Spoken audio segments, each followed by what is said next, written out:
Hari Minggu, tanggal 15 November, Nunung, pemilik kontrakan di daerah Sawangan, Depok, mendapatkan pesan via WA. Pesan itu berisikan izin pamit dari salah satu penghuni kontrakan yang bernama Juana. Nunung memang saat itu tengah berada di luar. Juana memberitahukan jika kunci rumah sudah ia titipkan kepada salah satu kerabat Nunung yang bernama Nur.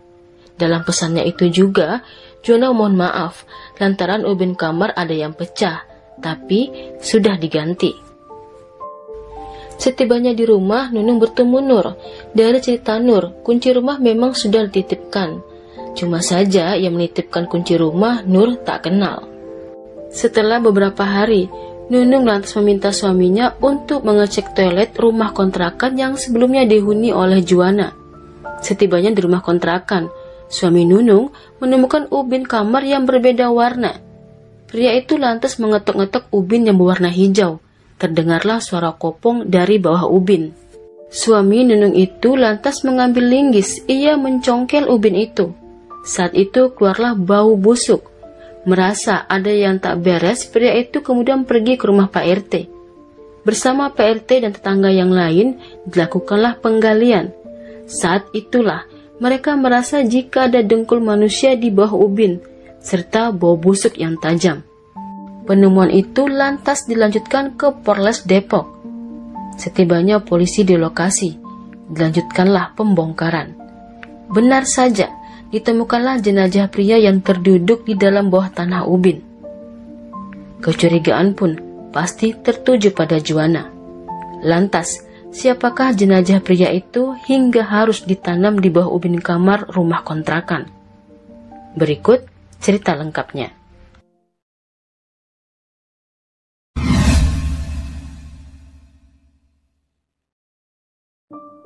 Sekitaran tanggal 17 Juli 2020, Dendi, pria asli Bantar Karet Bogor, mengontrak rumah Nunung yang berada di daerah Depok.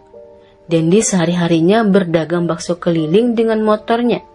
Dendi sendiri sedang mengumpulkan uang untuk melamar pacarnya. Di sela-sela kesibukannya, Dendi masih menyempatkan diri untuk berkumpul di sebuah warung tak jauh dari rumah kontrakannya. Biasanya, Dendi datang dengan 3 teman lainnya. Mereka adalah Juana, Sarif, dan Khoir. Juana sebenarnya adik kandung Dendi.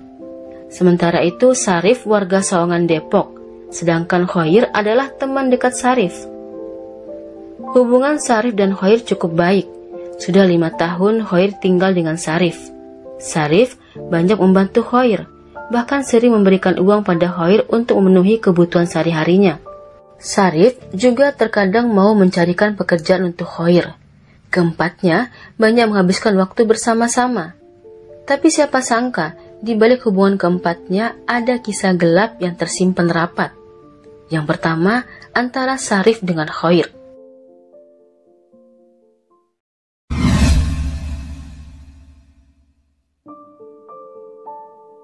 Sekitaran tanggal 25 Agustus tahun 2020, kala itu Sarif dan Khoir main ke rumah Juana di daerah Bantar Karet, Bogor. Lantaran kondisi rumah Juana yang berada di pinggir tebing membuat sinyal susah. Sarif lantas meminta Juana mencarikan tempat sinyal. Saat itu Juana mengajak Sarif dan Khoir naik ke atas. Juana mengajak ke rumah kosong milik kakaknya. Sesampainya di sanalah Juana baru tahu jika hubungan Sarif dan Khoir tak lazim. Saat itu, Sarif mengatakan sesuatu kepada Khoir yang membuat Juana risih mendengarnya. Tak lama kemudian, Sarif malah mendekatin Juana. Sarif lantas memeluk Juana. Juana yang risih langsung pergi keluar. Juana marah, ia jijik dengan tingkah Sarif. Sementara itu, Khoir mengikuti Juana dari belakang.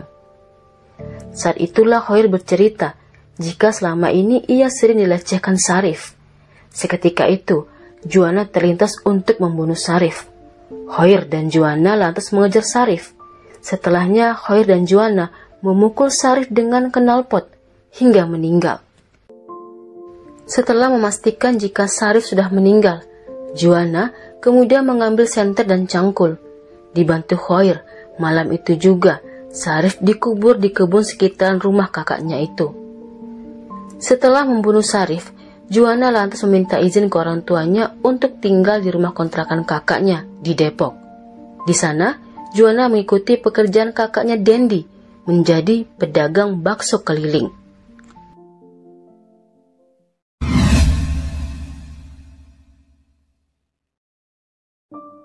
Baik Juana dan Dendi, masing-masing sudah punya pacar.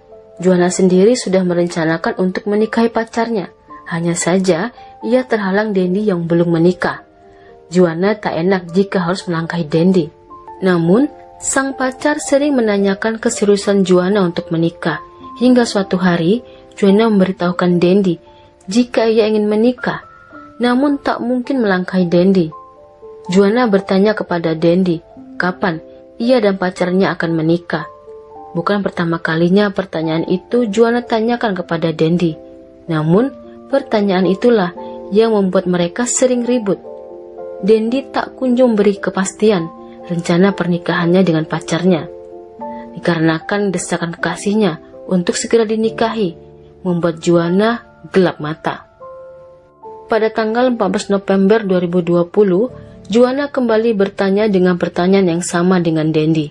Namun, yang ada mereka berdua malah bertengkar. Saat itulah terlintas di benak Juana untuk membunuh Dendi, abang kandungnya itu. Juana menyerang Dendi saat tidur dengan benda tumpul. Salah satunya tabung gas melon. Dendi pun meninggal di tempat. Lantas, dibantu Khoir, Dendi dikubur di dalam kamar kontrakan.